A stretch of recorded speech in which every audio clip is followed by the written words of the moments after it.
سلام، تو این ویدیو میخوام در مورد تفاوت پرینترهای رزینی و پرینترهای FDM توضیح بدم خدمتتون.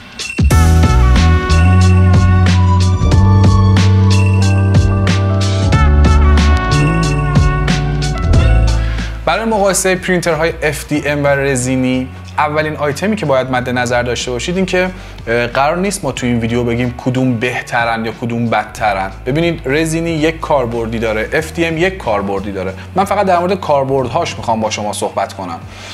زمانی که شما نیاز به دقت قطعه برای ساخت قطعه نیاز به دقت بالایی دارید، باید برید سراغ دستگاه رزینی. دقت بالا که میگم تقریبا 10 تا 15 میکرون هست. هر 1 میلیمتر 1000 میکرونه و شما اگر تقریبا دقت 1/100 میلیمتر رو میخواید، باید سراغ دستگاه رزینی برید که از مواد اولیه رزین و اشعه UV استفاده میکنند و قطعه مورد نظر رو میسازن. اما معایب این دستگاه رزینی چیه؟ از بزرگترین ضعفاش اینه که یک، ابعاد کوچکتری داره، به شما نمیتونه ابعاد مثلا 50 سانت 60 سانت 70 سانت بده.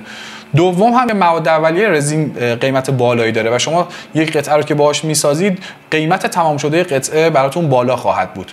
اما به شدت عرض کردم جزو محاسنش اینه که سطح خیلی خوبی بهتون میده و جزئیات بالایی رو بهتون میده. با دقت 10 تا 15 میکرون میتونید بسازید. از دیگر معایب دستگاه رزینی اینه که خب چون با اشعه UV 402 نانومتری در واقع تولید میشه، اولا این اشعه یه ذره برای بدن مضر هست و حتما باید داخل اون باکس هایی که مربوط به خودشه انجام بشه و بعدش رزین وقتی قطعه که ساخته میشه پخته نشده هنوز، باید در دستگاه دیگری گذاشته بشه تا رزین کاملا پخته بشه و شما بتونید از اون قطعه استفاده کنید، که این باعث میشه شما در محیط منزل نتونید از دستگاه رزینی استفاده کنید و محیط ترجیحاً کارگاهی یا آزمایشگاهی باشه که بتونید بدون خطر از اون قطعه از اون دستگاه استفاده کنید.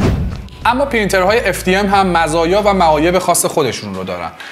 از نکات مثبت پرینترهای سه‌بعدی FDM ابعاد بزرگه. شما میتونید قطعات تا ابعاد 80 سانت حتی 1 متر و حتی اگر بیشتر هم نیاز داشته باشید به سفارش دستگاه براتون میسازن که ابعاد بزرگ رو میتونید باهاش بزنید.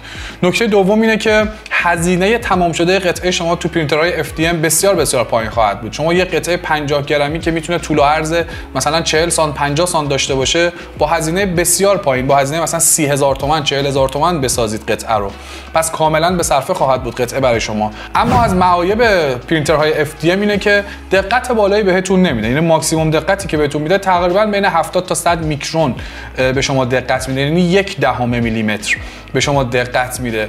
این باعث میشه که معمولا کسانی که در زمینه قالب سازی طلا و جواهر و یا دندون که دقت بسیار بالایی داره میخوان ورود کنن، از پرینترهای رزینی استفاده میکنن چون قیمت تمام شده هم براشون زیاد مهم نخواهد بود.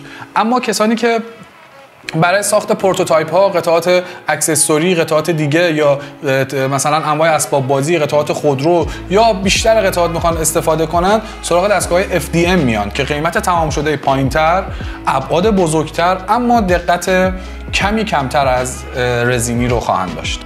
با توجه به نکاتی که بهتون گفتم، امیدوارم بهترین خرید رو داشته باشید. حتما با بچه‌های کارشناس فروش ما در مورد اینکه چه قطعاتی رو بیشتر می‌خواید بزنید توضیح بدید، صحبت کنید که بتونید بهترین دستگاه رو انتخاب کنید. اگر واقعا دستگاه رزینی مناسبتون است، سراغ دستگاه رزینی برید.